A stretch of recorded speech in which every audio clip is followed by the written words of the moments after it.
Hoi Horas, apa kabar Anda pemirsa? Selama 24 menit ke depan kami menghadirkan berbagai kisah inspiratif dalam keberagaman budaya.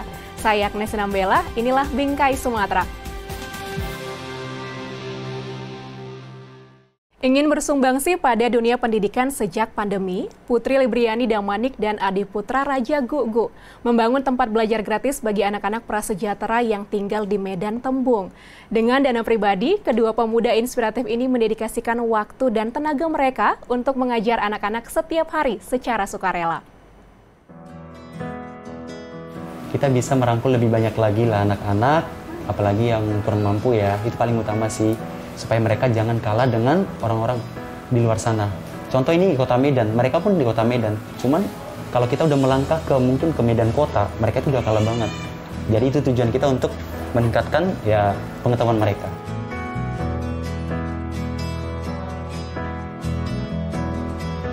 Menjadi generasi muda yang berdampak bagi orang lain. Inilah sosok Putri Libriani Damanik dan Adi Putra Raja Gugu. Mereka mendirikan tempat belajar gratis lantaran prihatin akan kondisi pendidikan anak-anak selama pandemi. Tempat belajar bernama Our Dreams ini berada di Jalan Rela, Medan Tembung. Our Dreams pun menjadi ruang belajar dan bermain bagi anak-anak sekitar. Ide membentuk Our Dreams pertama kali datang dari Putri. Saat ini, ia masih menempuh pendidikan di salah satu universitas swasta kota Medan.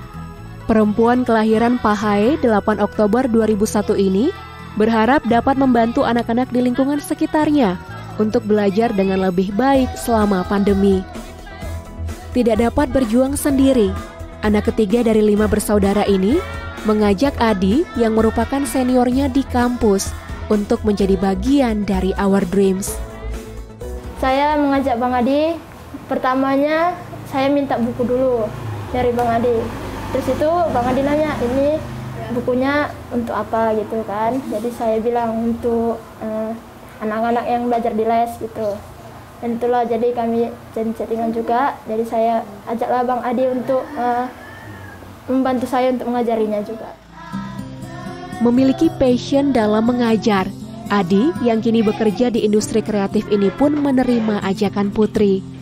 Sepulang kerja pukul 7 malam, alumni Magister Akuntansi di salah satu universitas swasta kota Medan ini mengajar anak-anak setiap hari. Bungsu dari 7 bersaudara ini berharap aksi yang ia lakukan dapat mewujudkan akses serta layanan pendidikan yang merata bagi seluruh anak. Karena memang dari kecil waktu saya kelas 4 SD kalau nggak salah, setiap hari Minggu itu kita pulang ibadah, sekolah Minggu nih, Adi itu ngajak teman-teman lingkungan di kampung itu datang ke rumah. Jadi kami ada papan tulis tuh, saya ngajari mereka. Nah, saya mengajari mereka, saya punya mimpi, suatu saat saya pengen ngajar juga gitu. Nah, ya inilah waktu yang tepat Tuhan berikan kepada saya untuk bisa merangkul seperti inilah.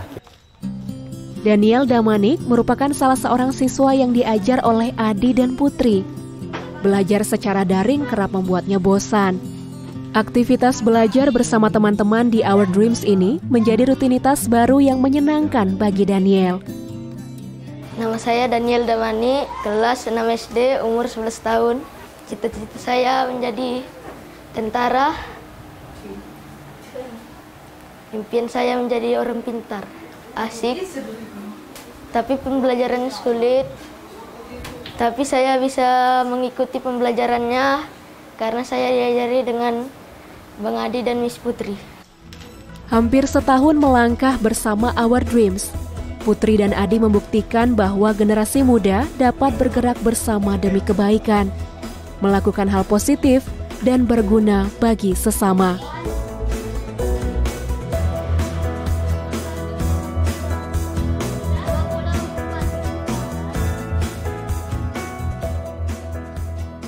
Tari Mosak Hoda-Hoda adalah salah satu warisan budaya yang berasal dari tanah Batak. Merupakan perpaduan antara seni tari dan bela diri, pemirsa. Sayangnya tarian ini hampir punah karena tergerus zaman dan kemajuan teknologi.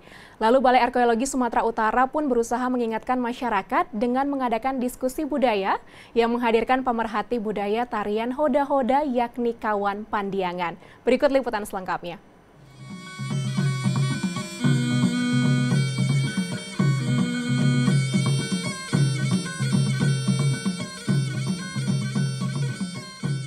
Indonesia memiliki kekayaan seni dan budaya yang tersebar di setiap provinsi.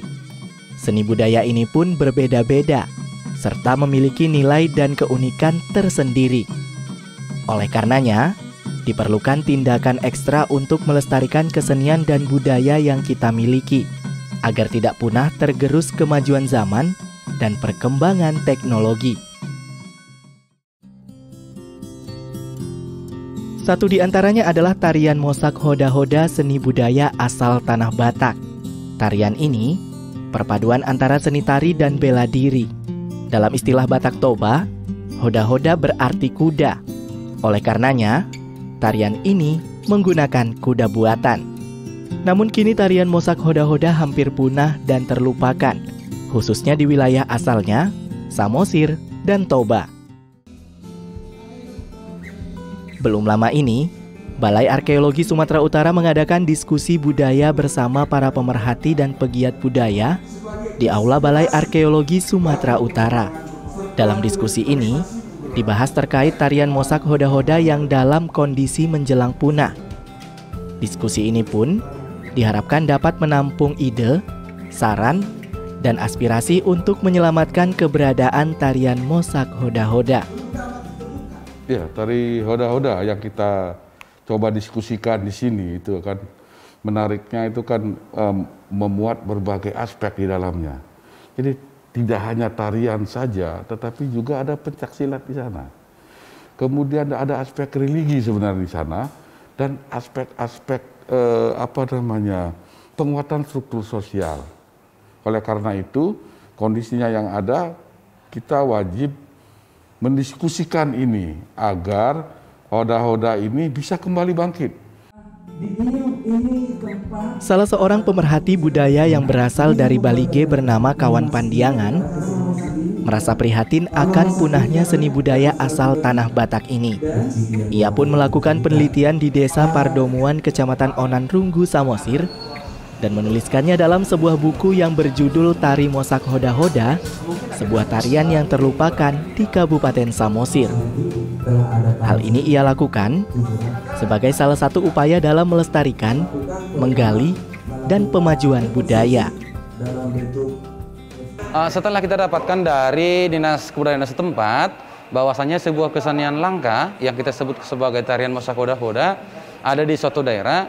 Kita mengunjungi itu, kemudian kita melakukan pendekatan kepada masyarakat pelaku kesenian ini. Dalam hal ini adalah satu rumpun yang kita sebut dengan Siraja Sonang. Mereka lah yang kemudian melestarikan itu di sana. Jadi memang sifatnya sangat langka karena apa? Ini tarian ini pernah ditarikan, diselenggarakan itu tahun 2018 terakhir seperti itu. Ya, secara khusus Balai Arkeologi tidak berkaitan dengan Hoda-Hoda karena ini adalah kajian non bendawi, karena arkeologi kan konteksnya harus bendawi. Namun demikian, Hoda-Hoda ini menyimpan aspek-aspek etnografis. Ada aspek etnografis yang membantu nanti menjelaskan aspek-aspek kebudayaan ketika arkeologi menemukan. Katakanlah ada patung kuda. Bagaimana arkeologi menerjemahkan patung kuda ini? Apa di balik patung kuda? Kerap ini bisa dikaitkan dengan informasi tentang Hoda-Hoda. Tarian Mosak Hoda-Hoda adalah salah satu warisan budaya dari leluhur yang tak terhingga nilainya. Apa yang dilakukan oleh Kawan Pandiangan dan pemerhati budaya lainnya ini semata-mata untuk menjaga dan terus memperkenalkan warisan budaya kepada generasi mendatang.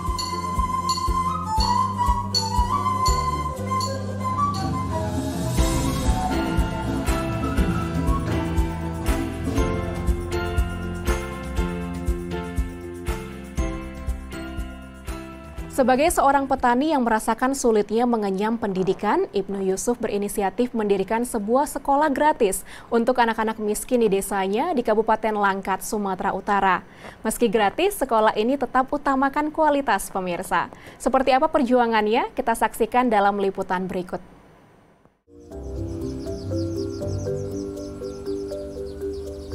Inilah Ibnu Yusuf, seorang petani yang memiliki mimpi mulia yakni memajukan pendidikan anak-anak miskin di desanya. Sebab baginya, pendidikan adalah gerbang menuju kemajuan. Namun, Yusuf bukanlah petani biasa. Dia juga seorang guru sekaligus pemilik sebuah yayasan perguruan Islam bernama Al-Amanah. Menjadi guru adalah profesi yang didambakan Yusuf. Perjuangannya untuk menjadi guru tidaklah mudah. Ia harus membanting tulang untuk dapat membayar uang kuliah. Bahkan, ia pernah menjadi penarik becak agar bisa terus kuliah. Sekarang pun, Yusuf masih berjuang demi menyejahterakan pendidikan anak-anak di desanya, Seibilah Timur, Kecamatan Seilepan, Kabupaten Langkat. Cita-cita saya tercetus dalam hati saya untuk menjadi seorang guru itu dikarenakan bahwasanya guru itu adalah orang yang mulia.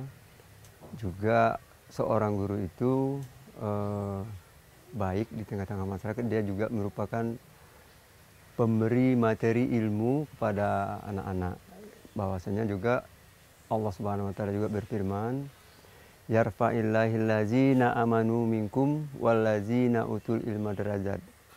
Allah akan mengangkat orang-orang yang beriman, berilmu, pengetahuan dengan beberapa derajat. Nah, berdasarkan ayat inilah termotivasi saya itu untuk bercita-cita menjadi guru gitu. Sebenarnya dari kehidupan kami itu bukan termasuk orang yang kaya raya, tapi orang yang sederhana. Dari kesederhanaan inilah kita berupaya bagaimana supaya kita bisa melanjutkan studi kita dari tingkat jenjang SMA ke perguruan tinggi. Tahun 2007, Yusuf mendirikan sebuah sekolah setingkat taman kanak-kanak yang bernama Raudatul Atfal Al-Amanah.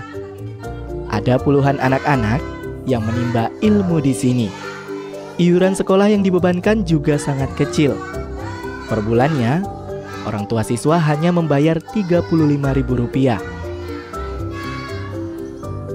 Tidak puas dengan mendirikan Raudatul Atfal, Yusuf dan istrinya juga mendirikan madrasah sanawiyah bernama Al-Amanah. Sekolah setingkat SMP ini tidak membebankan iuran pendidikan sepeser pun. Yusuf dan guru-guru di sini memanfaatkan bantuan operasional sekolah atau BOS sebagai biaya operasional. Terdapat 54 siswa di MTS ini. Sebagian besar dari mereka adalah anak-anak dengan ekonomi lemah. Meski begitu, MTS ini memberikan pelayanan pendidikan maksimal. Karena pada dasarnya, setiap anak berhak mendapat pendidikan yang baik. Selain MTS, Yusuf juga mendirikan madrasah ibtidaiyah atau setara dengan sekolah dasar. Sekolah ini bersebelahan dengan rumah Yusuf. Bangunan yang sangat sederhana ini menjadi tempat anak-anak ini menimba ilmu. Sama seperti MTS, siswa-siswa yang belajar di jenjang ini juga tidak membayar uang sekolah sama sekali. Meski gratis, bukan berarti sekolah ini asal-asalan dalam membekali siswanya. Sebagai sekolah yang mengedepankan pendidikan agama dan akhlak, Yusuf pun memberikan mata pelajaran tambahan berupa kegiatan menghafal Al-Quran. Kegiatan ini dilakukan setiap pagi sebelum pelajaran dimulai. Selain menghafal Al-Quran, para siswa juga dapat belajar ilmu bela diri seperti silat. Kegiatan ini berlangsung setiap Sabtu sore di halaman sekolah ini. Ya, ada rasa senang. Kenapa saya katakan demikian? Karena salah satu di antaranya bisa terpenuhinya keinginan dan cita-cita saya untuk menularkan ilmu, menyalurkan pendidikan ini, juga bisa merekrut guru-guru yang sudah tamat sarjana kita bawa ke madrasah kita ini. Dan juga masyarakat kita bisa kita lihat terbantulah dengan adanya madrasah kita ini. Cuman kami berharap kiranya dengan adanya pendidikan ini, apa yang dilakukan guru-guru dengan masyarakat sini, dengan adanya kegiatan madrasah kita ini harapan kita dunia akhirat mendapat mardatillah, yaitu keridhaan Allah. Menurut saya sekolah ini bagus karena di samping kita mempelajari pelajaran umum, kita juga mengetahui pelajaran agama. Jadi anak didik kita mengetahui istilah ilmu agama dan juga kehidupan sehari-harinya, jadi seimbang. Sebaik-baik manusia adalah yang bermanfaat bagi orang lain. Ibnu Yusuf bukan saja inspiratif, namun juga sudah mengerahkan tenaga dan pikirannya untuk membantu pendidikan anak-anak di sekitarnya, agar tumbuh menjadi generasi yang cerdas dan bertakwa.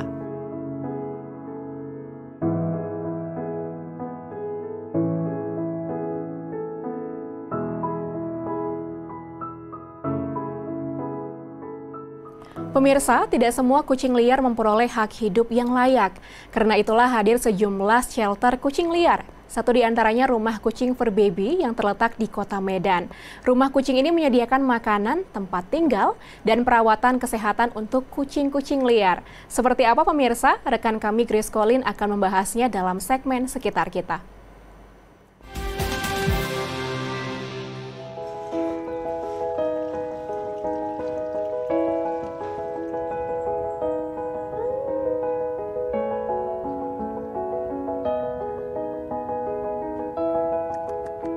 Pemirsa, kucing liar adalah salah satu hewan yang rentan.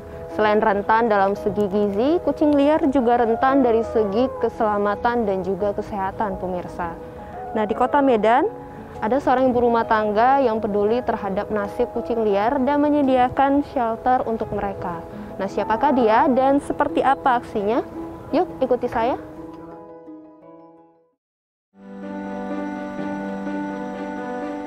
Pemirsa, kali ini saya berkunjung ke salah satu shelter kucing liar, yaitu Rumah Kucing Fur Baby yang terletak di Jalan Yayasan 2, Kecamatan Medan Helvetia, Kota Medan. Rumah kucing ini dibuka sejak 3 bulan lalu oleh Vina, seorang ibu rumah tangga yang peduli terhadap nasib kucing liar. Ia membuka rumah kucing ini menggunakan uang tabungannya sendiri. Ada puluhan kucing liar yang dirawat di Rumah Kucing Fur Baby ini. Kucing liar ini sebelumnya ditemukan dalam berbagai keadaan yang memprihatinkan, seperti ditelantarkan, sakit, hingga terluka akibat kecelakaan. Hampir setiap hari dalam seminggu, Vina meluangkan waktu untuk memantau dan merawat kucing-kucing liar yang diselamatkannya ini. Kita mau tahu nih kira-kira mengapa Cici mau merescue kucing-kucing jalanan atau kucing liar ini, Ci? Sebenarnya sih saya merescue kucing udah dari 10 tahun yang lalu. Awalnya saya memang bukan tertarik ya, saya pun takut sama kucing. Karena pada saat itu anjing saya hilang, terus ya sedih. Kebetulan pada saat itu saya udah melihat seekor kucing yang lagi sakit. Langsung saya bawa ke vet, dari sana udah deh rescue kucing. Nah, kemudian nih Ci, kita kan tahu bahwa dalam merawat atau mungkin kasih makan kucing-kucing ini juga butuh biaya yang tidak sedikit gitu ya, Ci. Nah, kira-kira dari mana Cici mendapat dana untuk merawat atau membiayai kucing-kucing jalanan ini, Ci? Kalau dulu sih ya, saya rescue kucing pakai biaya saya sendiri, di mana saya mengajar sebagai seorang guru Mandarin. Ya, tapi sekarang ini saya sudah berkeluarga, saya sudah menikah, dan sebelumnya sih memang suami saya mendukung pakai uang sendiri. Rumah Kucing Fur Baby juga menyediakan ruangan menyusui untuk induk dan anakan kucing. Tujuannya agar tempat ini bisa menjadi tempat yang nyaman untuk induk kucing dalam merawat anaknya, sekaligus menjadi tempat yang aman untuk anak-anak kucing yang diselamatkan oleh Vina. Oke, Ci, di sini kita melihat juga ada banyak anak-anak kucing ya, Ci. Nah, ini kira-kira mengapa Cici juga merescue anak-anak kucing jalanan ini, Ci? Ya, kalau saya merescue itu paling utama saya utamakan memang kitten. Karena kitten di jalanan mereka tidak mengerti bahaya dan itu pasti bisa dilanggar oleh kendaraan. Untuk yang di jalanan, bagi teman-teman lain, saya harap berkendaraan harus hati-hati. Ya, sebelum berkendara, cek dulu bagian bannya, bagian bawah mobilnya itu ada kucing tidak di bawah mobil. Karena kucing paling suka tidur di bawah mobil karena adem gitu. Hari demi hari, kucing yang diselamatkan Vina semakin banyak. sementara biaya yang dimiliki terbatas. Karena itu, ia membuka donasi melalui kotak donasi yang diletakkan di rumah kucing for baby dan melalui akun Instagram @donation4furbaby sejak bulan Januari lalu. Lewat akun Instagram ini, Vina membuka gerakan dana Rp10.000 per bulan bagi siapapun yang ingin membantu kucing-kucing liar yang dirawat di rumah kucing for baby dalam hal konsumsi, obat-obatan, dan vaksinasi. Sejauh ini, sudah ada puluhan donatur yang mendukung Vina dalam misi menyelamatkan kucing liar. Saya benar-benar berterima kasih sekali untuk para donatur yang telah membantu rumah kucing di sini. Karena tanpa mereka, saya benar-benar tidak bisa memberikan, karena memang rumah kucing ini perlu dana yang sangat banyak setiap harinya. Jadi bukan per bulan ya, jadi per setiap hari kami memerlukan biaya yang sangat besar. Elis Chandra adalah seorang pecinta kucing yang rutin memberikan donasi ke rumah kucing for baby. Perempuan yang hobi melakukan street feeding ini sudah berdonasi untuk rumah kucing for baby selama 3 bulan. Iya, soalnya kan saya lihat cicinya ini bantu banyak-banyak kucing yang di jalanan. Terus saya tahu juga kalau merawat kucing itu membutuhkan banyak uang. Jadi ya saya nggak bisa bantu gimana, saya bantu donasi aja. Harapan saya sih cicinya bisa membantu lebih banyak kucing lagi. Terus hidup kucing juga lebih baik daripada sebelumnya.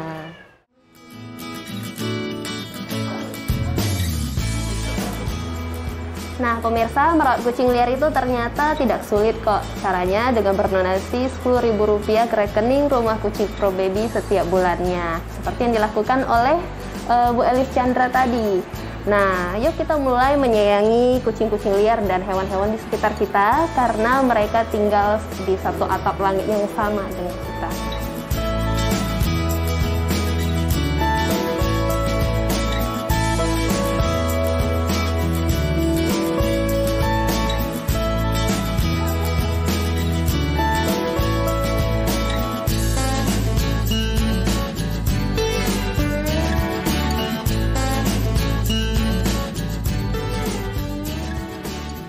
Sekian program Bingkai Sumatera, saya Agnes Sinambela pamit, jaga diri Anda dengan menerapkan protokol kesehatan dan tetap semangat menyebarkan kebaikan.